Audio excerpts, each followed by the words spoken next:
الحمد لله نحمده ونستعينه ونستغفره ونؤمن به ونتوكل عليه ونعوذ بالله من شرور أنفسنا ومن سيئات أعمالنا من يهده الله فلا مضل له ومن يضلله فلا هادي له ونشهد أن لا إله إلا الله وحده لا شريك له ونشهد أن سيدنا وحبيبنا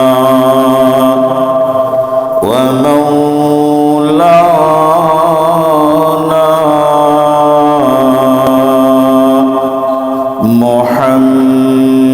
محمدا عبده ورسوله أما بعد فقد قال الله تبارك وتعالى في كلامه المجيد وفرقانه الحميد أعوذ بالله من الشيطان الرجيم بسم الله الرحمن الرحيم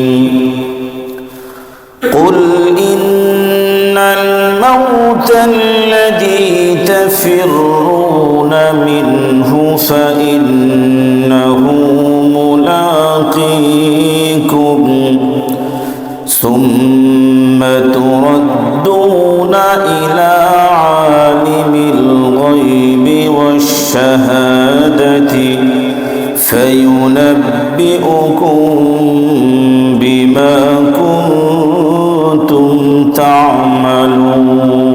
تعملون وقال النبي صلى الله عليه وسلم تحفة المؤمن الموت أو كما قال عليه الصلاة والسلام সকলেই দুরূদ শরীফ পড়ি اللهم صل على محمد وعلى آل محمد كما صليت على إبراهيم وعلى آل إبراهيم إنك حميد مجيد اللهم بارك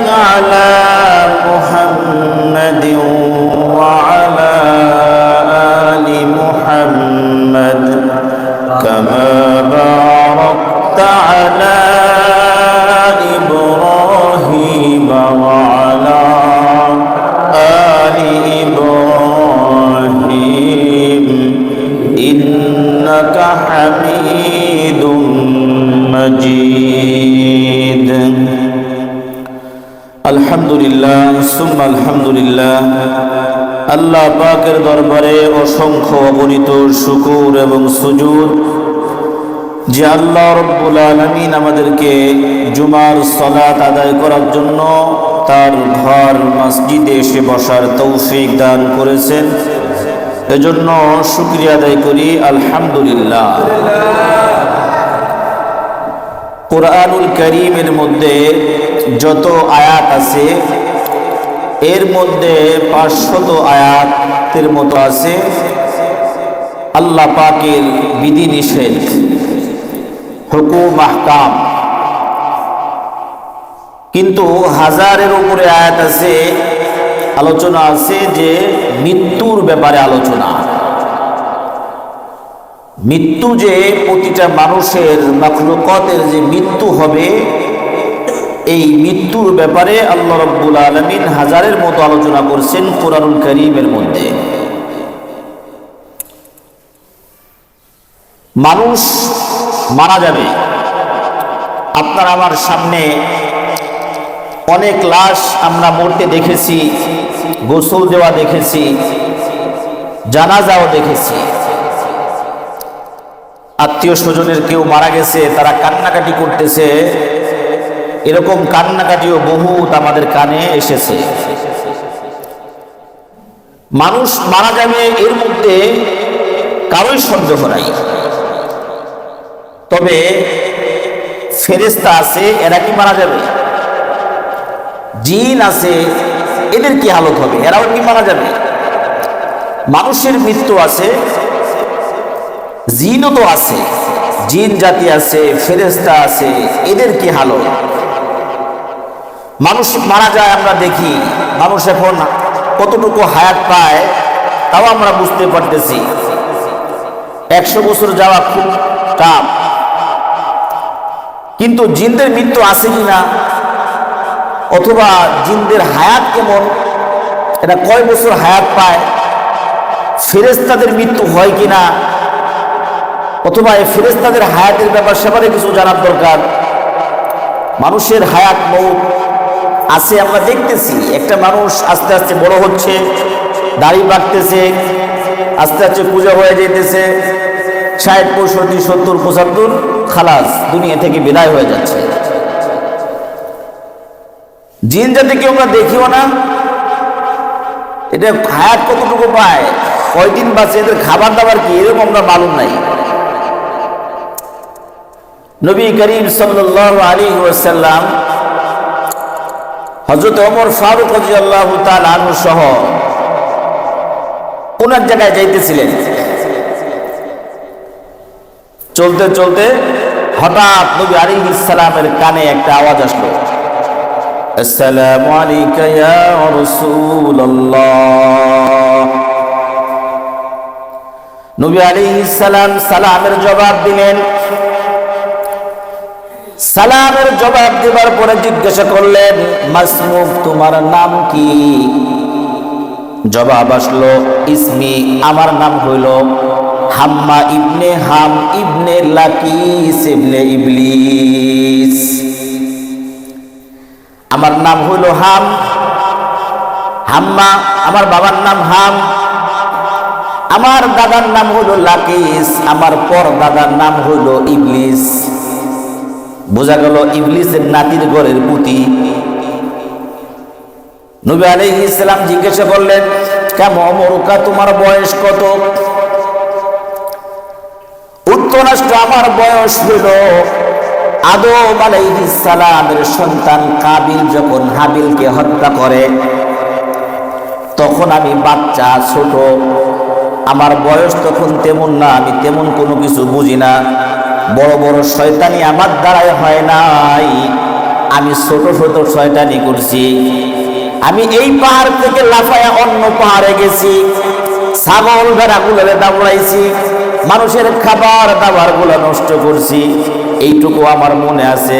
তবে আমার জন্ম কবে আমার মালুম নাই। বুঝছেন নি? কার কাছে বলতেছে? আরে আখি নবী মুহাম্মদুর রাসূলুল্লাহ সাল্লাল্লাহু আলাইহি ওয়াসাল্লামের কাছে বলতেছে। তাহলে কত হায়াত পাইছে! আল্লাহু আকবার। তো অনেক হায়াত পায়। এটা কি অনেক হায়াত পায়। আজাজিল, শয়তান, ইবলিস, এটা কি মূলত জিন। ইবলিস কি জিন, ইবলিস কি এটা জিন। জিন জাতি আগে এই পৃথিবীতে ছিল, বসবাস করত। যখন খুব ফাসাদ সৃষ্টি করছে, তো এরপরে আল্লাহ রাব্বুল আলামিন এদেরকে তাড়ায় দিয়েছেন, উঠায় দিয়েছেন, ধ্বংস করছেন। এর পরবর্তীতে এদেরকে বিভিন্ন জায়গায়, পাহাড়ে, সাগরের মধ্যে, বন জঙ্গলের মধ্যে তাদের বসবাসের স্থান দিয়েছেন। আল্লামা জাওয়াদুল সুয়ুতি রাহমাতুল্লাহ আলাইহি লিখছেন যে প্রত্যেকটা মানুষের বাড়ি যে আছে, প্রত্যেকটা বাড়ির উপর একটা ভালো জিনের বাড়ি আছে। আমাদের যে বসবাস করি, প্রত্যেকটা বাড়ির উপরে কি আছে? ভালো জিনের একটা বাড়ি আছে। তাহলে ওই দুষ্ট জিনটা উৎপাত করত, আমরা বসবাস করতে আমাদের জন্য কষ্ট হয়ে যায়। যাই হোক, খায়। তো এই যে ইবলিস, এই হায়াত পাইল কত, হায় হায়। নবী আলাইহিস সালাম বলছেন, কি ব্যাপার, কি নিয়ে আসছো? তুমি কোন কোন নবীর সাথে তোমার সাক্ষাৎ মিলছে? জবাব আসলো, হযরত নূহ আলাইহিস সালাম ৯৫০ বছর যখন দাওয়াত দিলেন, দাওয়াত দেবার পরে গোটা কয়েকজন মাত্র মুসলমান হয়েছে। এই গোটা কয়েকজন মুসলমানদেরকে নিয়ে একটা ইবাদতখানার মধ্যে, মসজিদের মধ্যে বৈশা বৈশা আল্লাহ পাকের গুণগান গাইতেছে। এক পর্যায়ে হযরত নূহ আলাইহিস সালাম আল্লাহ পাকের কাছে কান্নাকাটি করলেন। আল্লাহ পাকের কাছে কান্নাকাটি করতেছেন, আমি তখন পাশেই বসা ছিলাম। নূহ আলাইহিস সালামের কান্নাকাটি দেখে আমার মনটা নরম হয়ে গেল। আমি নূহ আলাইহিস সালামের কাছে জিজ্ঞাসা করলাম, আল্লাহ পাক কি আমার তওবা কবুল করবেনি? আমি যদি তওবা করি, আল্লাহ পাক কি আমাকে মাফ করবেনি আমি যদি মাফ চাই? হযরত নূহ আলাইহিস সালাম তখন বললেন, হ্যাঁ, আল্লাহ পাক তোমার তওবা কবুল করবেন যদি তুমি তওবা করো। ইবলিসের নাতির ঘরে পুতি, তার সেও যদি কি তওবা করে, তাহলে কি তওবা আল্লাহ পাক কবুল করবেন। কে বলছেন? হযরত নূহ আলাইহিস সালাম। আল্লাহু আকবার। শয়তানের বাচ্চা, হে তওবা বলেও কি তওবা কবুল হবে? জবাব আসলো, এরপরে আমি তওবা করলাম, হযরত নূহ আলাইহিস সালামের হাতে বায়াত হইলাম। তওবা করার পরে আমার তওবা কবুল হইতে সময় লাগছে ১০০ বছর। কত বছর? সারাটা জীবন নাফরমানি করছে, লম্বা চওড়া হায়াত পায়, হাজার হাজার বছর যখন হায়াত পায়, তওবা কবুল হইতে তো একটু সময়ের ব্যাপার সেবার আছে, হয়তোবা দেরিতে তওবা কবুল হয়েছে। মানে আল্লাহর কাছে কাঁদতেছে কাঁদতেছে কাঁদতেছে, কাঁদতে কাঁদতে তওবা কবুল হইতে ১০০ বছর লেগে গেছে। ১০০ বছর অথবা ১ বছর, শূন্য একটা কম বেশি আছে আর কি, হয়তোবা বলতে গেলে একটু ভুল হতেই পারে। তো তওবা যখন কবুল হয়ে গেছে, এরপর আমি তার পরবর্তী নবীর কাছে আসলাম, তার হাতে হাত রেখে বয়াত খাইলাম। এরকম নূহ আলাইহিস সালাম, হযরতে ইব্রাহিম আলাইহিস সালাম, ইসমাঈল আলাইহিস সালাম, প্রত্যেক নবীর সাথে আমার সাক্ষাৎ হয়েছে। তবে এক একটা নবী পরবর্তী নবীর সাথে সাক্ষাতের জন্য সালাম পৌঁছে দিয়েছে। ইয়া রাসূলুল্লাহ, আমি শেষমেশ যখন আমি ঈসা আলাইহিস সালামের সাথে আমার সাক্ষাৎ হয়, হযরত ঈসা আলাইহিস সালামের সাথে সাক্ষাৎ হলে আমি তার ধর্ম কবুল করলাম। তার উপরে যে আসমানি কিতাব নাজিল হয়েছে এটাকে আমি কবুল করলাম, গ্রহণ করলাম। হযরত ঈসা আলাইহিস সালামের ইন্তেকালের পূর্ব মুহূর্তে ঈসা আলাইহিস সালাম আমাকে ওসিয়ত করে দিয়ে গেছে যে, হাম্মা, তোমাকে একটা সালাম দেই, তোমার হায়াত যদি আরো বেশি পাও, শেষ নবী মুহাম্মাদুর রাসূলুল্লাহ সাল্লাল্লাহু আলাইহি ওয়াসাল্লাম পর্যন্ত তুমি যদি হায়াত পাও, আখিরি নবীর সাথে সাক্ষাৎ হইলে আমার সালাম পৌঁছায়া দিও। ইয়া রাসূলুল্লাহ, আমি হযরত ঈসা আলাইহিস সালামের সালামটা আপনার কাছে পৌঁছায়া দিলাম। কিতাবের মধ্যে আসছে, এই হাম্মা যখন সালাম পৌঁছায় দিয়েছেন, নবী আলাইহিস সালামের কাছে আবার হাত রেখে বায়াত হয়েছেন, মুসলমান হয়েছেন। কয়েকটা সূরাও তিনি মুখস্থ করেছেন। আম্মা জান আয়েশা সিদ্দিকা রাদিয়াল্লাহু তাআলা আনহা থেকে হাদিস রওয়ায়াত যে এই হাম্মা কাল কিয়ামতের ময়দানে আল্লাহ পাক এর জান্নাতের ফয়সালা করে দিবে। তাহলে এদেরও কি মৃত্যু হয়, কিন্তু মৃত্যুর এদের যে হায়াত কতটুকু পর্যন্ত থাকে এটা বলা মুশকিল। এটা বলা কি মুশকিল, হাজার হাজার বছর হায়াত পায়।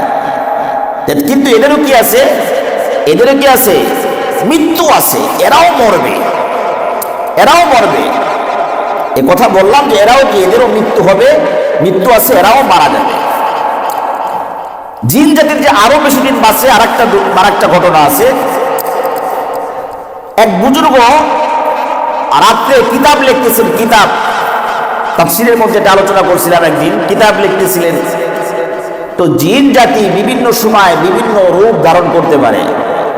ঘোড়ার রূপ ধারণ করলে ঘোড়ার যে গুণাগুণ আছে এর মধ্যে চলে আসে। যখন সাপের রূপ ধারণ করে সাপের মধ্যে যে বিষাক্ততা আছে এই জিনের মধ্যে তখন এটা চলে আসে। সাপের রূপ ধারণ করে বারবার এরকম ভাবে লেখার মধ্যে ডিস্টার্ব করতেছে। তো হুজুর বারবার সরাই দেন, বারবার সরাই দেন। যখন বারবারই ডিস্টার্ব করে, অনেক ডিস্টার্ব করছে, তো সাপটাকে মেরে ফেলছে। যখন মেরে ফেলছে কিছুক্ষণ পরে দুইজন ব্যক্তি আসছে, এই হুজুরের দুই হাত ধরে দুইজনে নিয়ে যাইতেছে, দুই পাশে দুইজন ধরছে, হুজুরে নিয়ে যাইতেছে। কোথায় নেন? চুপ করেন, আপনি যারা মারছেন সে যে যারা হত্যা করছেন সে হলো জিনের বাদশার ছেলে, আপনারা কোন মামলা হবে, বিচার হবে। এই বুজুর্গকে যখন ধইরা নিয়ে গেছে জিনের, যখন যেখানে জিনের বিচার আচার হয়, বিশাল আয়োজন, কাজী সাহেব আছে, বাদশা বসা আছে, বিচার হবে কার? মানুষের। মজলিসটা কাদের?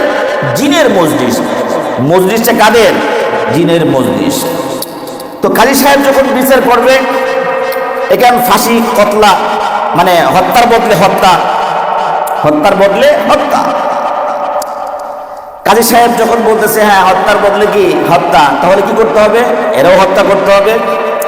তখন এই আল্লাহর ওলি বলতেছেন যে কোনো বস্তু যখন ভিন্ন রূপে রূপান্তরিত হয় তাকে হত্যা করা জায়েজ। নবী আলাইহিস সালামের হাদিস, কোন জাতি যদি ভিন্ন জাতিতে রূপান্তরিত হয় তাকে হত্যা করা জায়েজ। এই ব্যক্তি যদি জিন থাকতো আমি তাকে হত্যা করতাম না, আমি বিষাক্ত সর্প হিসেবে তাকে আমি মারছি, জিন হিসেবে তাকে আমি মারি নাই। এই কথা যখন আল্লাহর ওলির মুখ দিয়ে বের হইতেছে, কাজী সাহেবের দাড়িগুলা পাকা, চুলগুলাও সাদা, দাড়িও সাদা, চুলও সাদা। কাজী বিচারক দাঁড়ায় বলতেছে, জাহাপনা বাদশাহ, এই মানুষটা যেই হাদিসটা বলল আমি নিজে স্বয়ং আল্লাহর নবীর কাছ থেকে শুনেছি। বোঝা গেল কি ওই জিন ওটা সাহাবী? কি বোঝা গেল? ওই জিন সাহাবী। সে বলতেছে আমি নবী আলাইহিস সালামের মুখে বলছেন, আমি আমার কানে শুনছি। ঠিক আছে, হত্যা করা যাবে না। আপনার ছেলে ভিন্ন বস্তুতে রূপান্তরিত কেন হলো, এটা নবীর হাদিস, মারা যাবে না। আল্লাহু আকবার। তাহলে বোঝা গেল যে জিনদের হায়াত অনেক লম্বা চড়া হয়। কি হয়? অনেক লম্বা চড়া হায়াত তারা পায়। তবে মৃত্যু হবে, মৃত্যু হবে। কিভাবে? সূরা আর রহমানের মধ্যে আল্লাহ পাক বলেন, কুল্লু মান আলাইহা ফান। এই দুনিয়ার কোনো কিছুই বাকি থাকবে না, সব ধ্বংস হয়ে যাবে। কোন জাতি, কোনো কিছুই বাকি থাকবে না। দুনিয়ার মধ্যে যা আছে সব ধ্বংস হয়ে যাবে। আসমান, জমিন, চাঁদ, সিতারা সব ধ্বংস হবে। মানুষ দানব সব ধ্বংস হবে। পাহাড় পর্বত সব ধ্বংস হবে। কোন জিন্নাত এই দুনিয়ার মধ্যে থাকতে পারবে না, কোন ফেরেশতাও থাকতে পারবে না। আল্লাহ পাক বলেন, কুল্লু মান আলাইহা ফান ওয়া ইয়াবকা ওয়াজহু রাব্বিকা যুল জালালি ওয়াল ইকরাম। দুনিয়ার সব ধ্বংস হবে, আল্লাহ পাকের সৃষ্টি সবই ধ্বংস হবে। একমাত্র আল্লাহ পাক ছাড়া দুনিয়াতে এই আসমান জমিনে আর কোনো কিচ্ছু থাকবে না। একমাত্র আপনার আমার রব থাকবে। শেষমেশ যখন চারজন ফেরেশতা, আল্লাহ রাব্বুল আলামিনের সবথেকে কাছের ফেরেশতা, হযরতে মালাকুল মউত জিবরাইল মিকাইল ইসরাফিল। কে কে? জিবরাইল মিকাইল ইসরাফিল। ইসরাফিলের কাজ যখন শেষ হয়ে যাবে, কিয়ামতের সময় সিংহায় ফুৎকার দিবে কে? তার নাম কি? ইসরাফিল আলাইহিস সালাম। উনার ফুৎকার দিবার পরে তো সব ধ্বংস হয়ে গেল। উনি যখন সিংহায় ফুৎকার দিলেন তখন তো আর কেউ বাকি নাই, সব শেষ, খালাস। কারণ মালাকুল মউতের কাজ হলো রূহ কবজ করা, জান কবজ করা। জিবরিল আলাইহিস সালামের কাজ হলো সব কিছুর পরিচালনা করা। মিকাইল আলাইহিস সালামের কাজ হলো মেঘ, বৃষ্টি, রিজিকের ব্যবস্থা করা, এগুলো পরিচালনা করা। তো দুনিয়ার সব ইসরাফিল আলাইহিস সালামের কাজ হলো সিংহা নিয়ে এরকম দাঁড়ায় আছে, আল্লাহ পাকের আদেশ পাওয়া মাত্রই ফুটিয়ে দিবে, সাথে সাথে পুরা পৃথিবী ধ্বংস হয়ে যাবে। এভাবে দাঁড়ায় আছে আর কানটা খাড়া কোথায়? আল্লাহ পাকের হুকুমের দিকে। আল্লাহ পাক বলবেন ইসরাফিল ফু লাগায়া দাও, সাথে সাথে ফু লাগায় দিবে, সব ধ্বংস হয়ে যাবে। পাহাড়গুলো তুলার মতো উঠতে থাকবে, দুনিয়ার সব ধ্বংস হয়ে যাবে। এদিকে না যায়, হযরত ইসরাফিল আলাইহিস সালাম সিংহায় ফুৎকার দিলে পরে সব কি হবে? ধ্বংস হবে। তাহলে এই চারজন ফেরেশতা বাকি আছে। কয়জন? মালাকুল মউত, জিবরিল আলাইহিস সালাম, ইসরাফিল আলাইহিস সালাম, মিকাইল আলাইহিস সালাম, এই চারজন। ইসরাফিলের কাজ যখন শেষ হয়ে গেল, আল্লাহ রাব্বুল আলামিন জিজ্ঞাসা করবেন মালাকুল মউত কে কে বাকি আছে? মালাকুল মউত তখন বলবে আল্লাহ দুনিয়ার সব শেষ হয়ে গেছে, কেউ নাই আসমান জমিনের মধ্যে, কেউ নাই, সব খতম। একমাত্র চারজন ফেরেশতা আছে। কয় কে কে? জিবরাইল, মিকাইল আর ইসরাফিল। আল্লাহ পাক বলেন এদেরও জান কবজ করে নাও, এদেরও ধ্বংস হবে, এদের জানও বের করো। মালাকুল মউত এই তিনজনের রূহটা যখন কবজ করবে, আল্লাহ পাক জিজ্ঞাসা করবেন মালাকুল মউত আর কেউ কি বাকি আসেনি? কিতাবের মধ্যে লেখে মালাকুল মউত পৃথিবীর এই প্রান্ত থেকে নিয়ে ওই প্রান্ত এমন এক দৌড়াদৌড়ি আর ছোটাছুটি করবে, পৃথিবীর এই প্রান্ত থেকে নিয়ে ওই প্রান্ত পর্যন্ত কোথাও কোনো রূপ মানুষ পাবে না, মাখলুক পাবে না, সব ধ্বংস হয়ে যাবে। এরপরে আল্লাহ পাকের সামনে আসবে, ওগো আল্লাহ সারা দুনিয়া খুঁজা খুঁজা দেখলাম, চিরুনি অভিযান চালায় দেখলাম, তন্ন তন্ন কইরা খুঁজা দেখলাম, নাই নাই আর আমার কেউ নাই, একমাত্র তুমি আর আমি ছাড়া আর কেউ নাই। আল্লাহ রাব্বুল আলামিন তখন বলবেন মালাকুল মউত তোমারও মৃত্যু হবে, তুমিও মাখলুক, তুমি তোমার রূহটা কবজ করো, তুমি তোমার রূহটা কবজ করো। আল্লাহ রাব্বুল আলামিনের অর্ডারে নিজের রূহ নিজেই কবজ করবেন, অথবা আল্লাহ পাক অর্ডার করার সাথে সাথে মালাকুল মউত ধ্বংস হয়ে যাবে, আর কেউ থাকবে না। কুল্লু মান আলাইহা ফান, সব ধ্বংস। মানুষ তো বহুত আগেই শেষ, মানুষ জিন জাতি সব শেষ। এরপরে কি? ফেরেশতা। আল্লাহ পাক অসংখ্য অগণিত ফেরেশতা বানাইছেন, এই সব শেষ হয়ে যাবে। আল্লাহ রাব্বুল আলামিন তখন বলবেন লিমানিল মুলকুল ইয়াউম। আল্লাহ পাক তখন বলবেন লিমানিল মুলকুল ইয়াউম, আজকের রাজত্ব কার? আল্লাহ পাক তখন বলবেন আজকের রাজত্ব কার, আজকের আধিপত্য কার? আল্লাহ পাক ডাক দিয়ে বলবেন ও দুনিয়ার রাজা বাদশারা, কোথায় গেলা তোমরা? তোমরা তো সব ধ্বংস হয়ে গেলা। কত বাহাদুরি না দুনিয়ার মধ্যে তোমরা করছো, কত অহংকার তাকাব্বুরি তোমরা না করছো, আজকে কোথায় তোমরা? দুনিয়া তোমার, এটা তোমার, ওটা তোমার, সব তোমার, তোমার করে সময় নষ্ট করছো, আমার থেকে অনেক দূরে সরে গেলা। আল্লাহ রাব্বুল আলামিন তখন বলবেন লিমানিল মুলকুল ইয়াউম, আজকের রাজত্ব কার, আজকের আধিপত্য কার? আল্লাহ পাক নিজেই আবার উত্তর দিবেন লিল্লাহিল ওয়াহিদিল কাহ্হার, আজকে রাজত্ব আল্লাহ রাব্বুল আলামিনের, আজকের আধিপত্য আল্লাহ রাব্বুল আলামিনের, সমস্ত ক্ষমতা আল্লাহ পাকের। ও দুনিয়ার মানুষ, তোমরা তো সাময়িক তোমাদেরকে দেয়া হয়েছিল, মর্যাদা করতে পারো নাই, কদর করতে পারো নাই, গায়রে মহল ক্ষমতা ব্যবহার করছো। সম্পদ দিছিলাম উল্টা জায়গায় খরচ করছো, মেধা দিছিলাম অন্য জায়গায় খরচ করছো, যেই কাজের জন্য খরচ করার দরকার করো নাই। ও দুনিয়ার মানুষ আর জিন জাতি, তোমরা তো তোমাদেরকে আমি বানাইছি। ওয়ামা খালাকাতুল জিন্না ওয়াল ইনসা ইল্লা লিয়াবুদুন। আল্লাহ পাক বলেন, মানুষ এবং জিন জাতিকে বানাইছি একমাত্র ইবাদতের জন্য। কিসের জন্য? একমাত্র ইবাদত, একমাত্র ইবাদত। আপনাকে আমাকে আল্লাহ পাক বানাইছেন ইবাদত করার জন্য, ফাইজলামি করার জন্য বানান নাই, উল্টা পাল্টা করার জন্য বানান নাই, দুনিয়ার পিছে দৌড়ানোর জন্য বানান নাই, সুদ ঘুষ খাবার জন্য আল্লাহ পাক আপনাকে আমি বানান নাই, জুলুম করার জন্য আপনাকে বানানো হয় নাই। পরীক্ষা, সব কি পরীক্ষা? পরীক্ষা দিচ্ছে আল্লাহ পাক আপনাকে দিয়ে। কি করে? পরীক্ষা নেয়। বাচ্চাকে দিয়ে পরীক্ষা নেয়, দেও দিঘি আমার দেও দিঘি, বাচ্চা আবার দিয়ে দেয়, তখন অন্তরটা ঠান্ডা লাগে। আহারে, আমার মা আমার বাবা করেই না, আমরা বাচ্চাকে দিয়ে সব দিয়ে দেয়। বাবা দেও না, একটু দেও না, দরকার আছে। কিনে আনছে কি? বাপেই কিনে আনছে, দেও না। পরীক্ষা। বাবা যখন দিয়ে দেয় হাতের মধ্যে, নাও বাবা, তখন দিল খোশ। কি হয়? দিল খোশ হয় না? এটা কাজ কি জন্য? পরীক্ষার জন্য। দেখি আমার সন্তান কার দিকে আমার প্রতি মায়া মোহব্বত আসেনি, ঠিক না?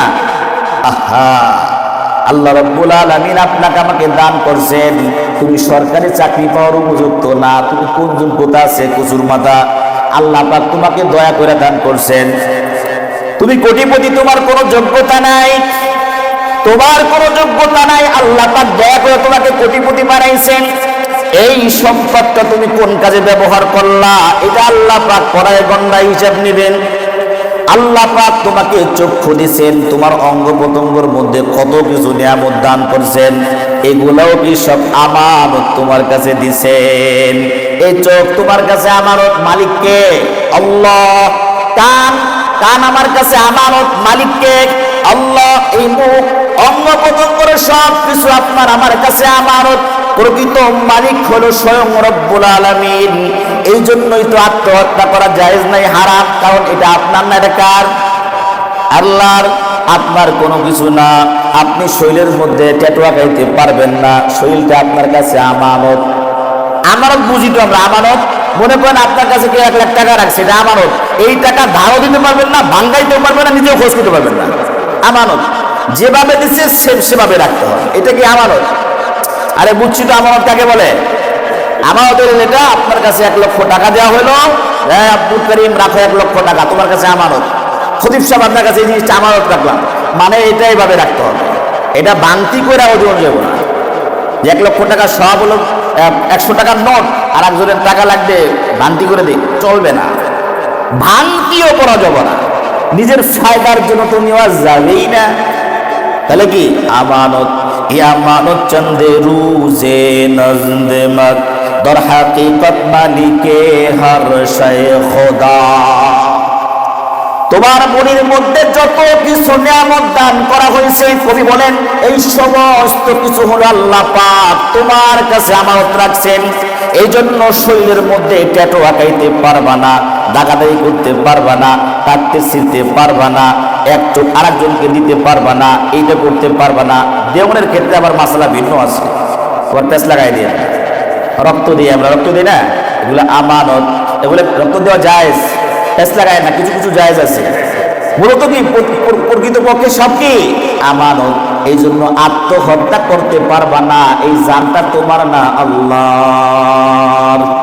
আল্লাহ পাক সূরা তাওবার মধ্যে বলেন, আমি মুমিনদের জান মাল কিনে নিছি। ইন্নাল্লাহা ইশতারা মিনাল মুমিনিনা আনফুসাহুম ওয়া আমওয়ালাহুম বিআন্না লাহুমুল জান্নাহ।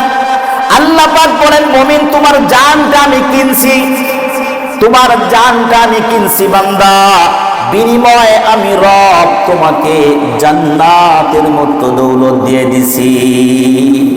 জান এবং মাল, জান এবং মাল, বলেন তোমার জান এবং মাল তুমি আমাকে দিয়ে দাও, আমাকে দিয়ে দাও, বিনিময়ে তোমাকে আমি জান্নাত দান করব। তোমার জানও আমার জন্য কোরবান করো, তোমার মালও আমার জন্য কোরবান করো। বান্দা, আমি ওয়াদা করতেছি আমি তোকে জান্নাত দিয়ে দিব। জান দাও, মাল দাও, জান দাও আর কি মাল দাও। এটা হলো ইসলাম কার কাছে? আল্লাহর কাছে। আল্লাহ পাক কি দিয়ে কিনলেন আপনার আমার জান মাল? জান্নাতের বিনিময়ে। কিসের বিনিময়ে? জান্নাতের বিনিময়ে আল্লাহ পাক কিনছেন। হ্যাঁ, এই জন্য আল্লাহ পাকের নিয়ামত গুলার কদর করা। মৃত্যু আপনার আমার হবে। ওই যে সবাই তো মারা যায়, মানুষ তো মারা যায়, দেখি মসজিদে জানাজা হয়, গোসল হয়, দেখি দিলের মধ্যে আফসোস লাগে। গোরস্থানের মধ্যে গেলে দেখা যায় হ্যাঁ কত প্রতাপশালী ব্যক্তি ছিলেন, কোটিপতি ছিলেন, শিল্পপতি ছিলেন, সকালে নাস্তাটা এই আইটেম রাখতো, এতটি গাড়ি, এতটি বাড়ি, এরকম শিক্ষিত বুজুর্গ আল্লাহর ওলি, পাপি তাপি।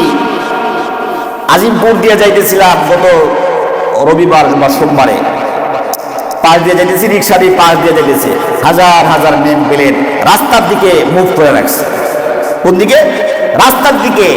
যে প্রতীক তাকায় তাকায় দেখো আমরা ওই দুনিয়ার মধ্যে ছিলাম, আজকে নাই, শুধু নাম করে থাকবা, আমাদের কোনো কিচ্ছু আর পাবা না। সব দুনিয়ার মধ্যে রাইখে আসছি, কোনো কিচ্ছুই নিয়ে আসতে পারি নাই।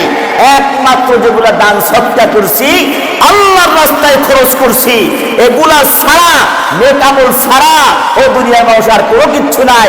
আমার নেম প্লেটের দিকে তাকাও, তাকায় দেখো অমুক শিল্পপতি, অমুক চৌধুরী, অমুক গ্রুপের মালিক, অমুক বাড়ির মালিক, অমুক গাড়ির মালিক ছিল, আজকে তারা কবরের জগতে কোনো কিছুই নিয়ে যেতে পারে নাই।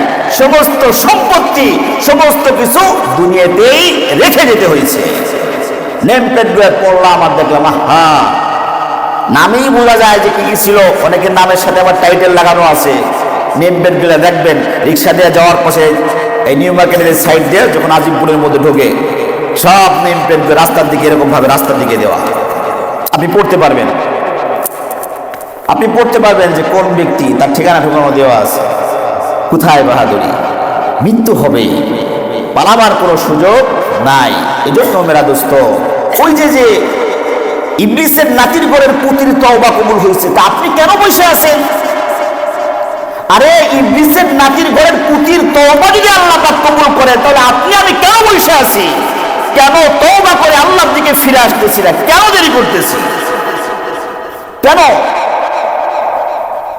মৃত্যু তো আপনার আমার হবে। আপনার আমার একজন মুফাসসির কিরাম লিখছেন যে যার মৃত্যু, যার দেহের মাটি, যেই জায়গার মাটি দিয়ে, যেই এলাকার মাটি, যেই স্থানের মাটি দিয়ে তাকে তৈরি করা হয়েছে, তার মৃত্যুটা ঠিক সেখানেই হবে, সেখানেই হবে।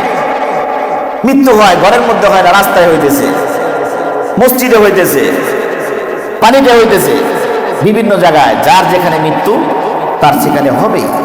তো তওবা কেন করতেছি না? কিসের জন্য আপনি দেরি করতেছি? সূরা আলে ইমরানের মধ্যে আল্লাহ রাব্বুল আলামিন 133 নম্বর আয়াত, ওয়াসারিউ ইলা মাগফিরাতিন মির রাব্বিকুম ওয়া জান্নাতিন আরদুহাস সামাওয়াতু ওয়াল আরদু উইদ্দাতিল মুত্তাকিন। দ্রুত চলে আসো, তোমার রবের মাগফিরাত এবং জান্নাতের দিকে আসো। কে ডাক দিয়েছেন? আরে ডাকেন কে? আল্লাহ ডাকতেছেন। ওয়াসারিউ, আসো, ওয়াসারিউ ইলা মাগফিরাতিন মির রাব্বিকুম, তোমরা তোমার রবের মাগফিরাতের দিকে আসো। আল্লাহ পাক বলতেছেন কেন বসে আছি, কেন আল্লাহর দিকে আগায় আসতেছি না? সূরা হাদীদের মধ্যে আল্লাহ পাক বলেন সাবিকু ইলা মাগফিরাতিন মির রাব্বিকুম, আসো, দ্রুত আসো, তওবা করো, আল্লাহর কাছে তওবা করো, আত্মসমর্পণ করো। আরে দুনিয়ার মধ্যেও যদি আত্মসমর্পণ, হ্যাঁ ভাই আমি সারেন্ডার করছি, তারপরে গুলি করে না, মাফ করে দেয়, হ্যাঁ ঠিক আছে, সব জায়গায় অপরাধ যতই হোক না কেন। আরে ইবলিসের নাতির ঘরের পুতির মতো তো শয়তানি আমরা করিনি, ও তো মূলত শয়তানের বাচ্চা, শয়তান। ও কি শয়তানের বাচ্চা? শয়তান, ওর মানে আগাগোড়া সবই শয়তানি। এই ব্যক্তিও যখন হযরতে নূহ আলাইহিস সালামের সোহবতে এসে হযরতে নূহ আলাইহিস সালামের সোহবতে এসে নূহ আলাইহিস সালামের কান্নাকাটি রুনাজারি দেখে আল্লাহ পাকের কাছে তওবা করছেন, আর ওই তওবা আল্লাহ পাক কবুল করছেন, তাহলে আপনি আমি কেন বসে আছি? যে দেরি আছে, বহুত দেরি না? দেরি নাই মেরা দোস্ত, দেরি নাই। এক জায়গা থেকে আরেক জায়গায় সফর করতে গেলে পাথেও নিয়ে যাই না আমরা, সামানাপত্র নিয়ে যাই, আরে নিয়ে যাই তো। এখন মনে করেন যা সরকারি চাকরিজীবী, চট্টগ্রাম থাকা লাগবে 2 সপ্তাহ, ব্যাডিং ট্যাডিং ইত্যাদি যা যা দরকার ওখানে সবকিছু আছে, তারপর যা যা দরকার এখান থেকে আমরা নিয়ে যাই। অথবা ওখানে ব্যবস্থা করা হয় যে ওখানে আমি 10 দিন 15 দিন থাকবো, এই জন্য আমার এই ব্যবস্থার দরকার আছে, নেই না? সৌদি আরব ওমরার জন্য যাচ্ছেন, এই 15 দিনের মধ্যে আপনি হার্টের রোগী, হাই প্রেশার ইত্যাদি সমস্যা, ওদের সমস্যা, বিভিন্ন প্রকারের সমস্যা বাংলাদেশের ডাক্তার দেখায়া মেডিসিন যতটুকু লাগবে ডবল নিয়ে যাই আমরা। কেন? ওই জায়গায় বিপদে যদি বলে যাই, হায় হায় যা যা লাগবে যাওয়া আসা পর্যন্ত, ঘরে ফেরার আগ পর্যন্ত রিটার্ন টিকিট করা হয়, তাই কি না? আবার আসবো, ওখানে যে কোথায় খাবো হোটেল আগের থেকেই বুকিং দেওয়া হয়, খাবার দাবার অর্ডার করা হয়, সব কিছু ওই করা হয় যে ওখানে একটা সফরে যাচ্ছি আমরা, কি কি লাগবে, এটা লাগবে সেটা লাগবে। পাসপোর্ট দেন নাই, এয়ারপোর্টে দেওয়া হবে, ঢুকতে দিব? হায় হায়। আচ্ছা পাসপোর্ট নিয়ে গেছেন, বিমানে উঠবেন, টিকিট চেক করবেন, টিকিট নাই, নিব আপনারে? এটা ভুল হয়। আর এই ভুল কি হয় কারো? এই ভুল হয় না, কারণ এটাই তো পাথেও, আমার লাগবেই। আমি যে লং সফরে যাচ্ছি, এই সফরে এটা আমার লাগবেই লাগবে। ও মেরা দোস্ত, 14 দিনের সফরে যদি এই হালত হয়, তুমি পাসপোর্টের কথা বলো না, টিকিটের কথা তুমি বলো না, এইটার কথা তুমি বলো না, তোমার মেডিসিনের কথা তুমি বলো না। ও মেরা দোস্ত, অনন্ত অসীমকালের জন্য যেই সফরটা আপনার আমার হবে, ওই সফরের জন্য প্রস্তুতি নেওয়ার দরকার আছে কি নাই? মাশাআল্লাহ, আমরা তো সবাই প্রস্তুতি নিয়ে রাখছি তো। কথা হুজুর দেরি আছে, এখনো 1 বছর বাকি আছে, 1 বছর 3 মাস 3 ঘন্টা বাকি, 1 বছর 3 মাস 3 ঘন্টা বাকি আছে। 1 বছর পার করিয়ে এদিক সেদিক দিয়া ওই 3 মাসে মসজিদ থেকে আর বাইরে মনা কপাল কারে সেজদা কারে কয়, কপাল কালা বানায় আলাম, কাজ হবে না মেরা দোস্ত। কারণ মালাকুল মউত কখন আপনার আমার সাথে সাক্ষাৎ হবে, এই খবর আপনার আমার জানা নাই। আসেনি? আছে? আল্লাহ মাফ করেন, আল্লাহ মাফ করেন মেরা দোস্ত। আল্লাহ পাক ডাকেন, বান্দা তওবার দিকে ফিরে আসো, আল্লাহ মাগফিরাত, বান্দা মাগফিরাতের দিকে ফিরে আসো, বান্দা আমার দিকে ফিরে আসো, বান্দা আমার দিকে ফিরে আসো। আল্লাহু ইয়াদউ ইলা দারিস সালাম, বান্দা শান্তির ঘরের দিকে ফিরে আসো। কার দিকে? বান্দা শান্তির দিকে ফিরে আসো। আমরা কেন আমাদের কানের মধ্যে ঢুকতেছে না, কেন আমরা বুঝতেছি না? আল্লাহ মাফ করেন। সামনে রমজান আসতেছে, রজব চলতেছে, শাবান শুরু হবে, আমরা পরিপূর্ণ প্রস্তুতি নেই, রমজানের প্রস্তুতি নেই। আল্লাহ পাকের কাছে তওবাতুল্লাহ করি, মানুষের হকগুলা নষ্ট না করি, মানুষকে মহাব্বত করি, মানুষকে ভালোবাসি, অহংকার তাকাব্বুরি ছেড়ে দেই, হিংসা বিদ্বেষ দিল থেকে দূর করে দেই, সুদ খাওয়ার অভ্যাস থেকে বাদ দিয়ে দেই, ঘুষের অভ্যাস থেকে বাদ দিয়ে দেই, নিজেকে পরিবর্তন করি। পরিবর্তন তো আপনার আমাকে করতেই হবে, উপায় নাই। আপনার আমার পরিবর্তন হতেই হবে, উপায় নাই। গর্তের মধ্যে আপনি সাপ যতই আঁকা বাঁকা করে হাঁটেন না কেন, গর্তের মধ্যে আপনি আমি যখন ঢুকবো তখন সোজা হয়েই ঢুকতে হবে। এজন্য মেরা দোস্ত, মৃত্যু তো হবেই, মৃত্যু তো হবেই, মালাকুল মউতের সাথে সাক্ষাৎ তো হবেই। তাহলে আপনার আমার অবশ্যই নিজেকে নিজে পরিবর্তন করার চেষ্টা করতে হবেই, উপায় নাই। আল্লাহ রাব্বুল আলামিন আমাদের সকলকে বুঝে আমল করার তৌফিক দান করেন। সকলে বলে আমিন। ওয়া আখির দাওয়ানা আলহামদুলিল্লাহি রাব্বিল আলামিন। যা সুন্নাত পড়ে নেই মেহের